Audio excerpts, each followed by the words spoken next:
এবার রাজশাহীবাসীকে সুখবর দিলেন ক্রীড়া উপদেষ্টা আসিফ মাহমুদ। স্টেডিয়ামের কাজ দ্রুত শেষ করে আগামী বছর থেকে বিপিএল এর কিছু খেলা রাজশাহীতে আয়োজন করা হবে বলে আশ্বাস দিয়েছেন।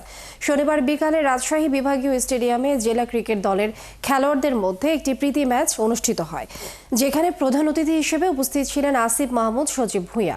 এই সময় তিনি পুরো স্টেডিয়ামের বিভিন্ন অবকাঠামোর বর্তমান অবস্থা ঘুরে দেখেছেন। পরিদর্শন শেষে স্টেডিয়াম নিয়ে শুনিয়েছেন আশার বাণী।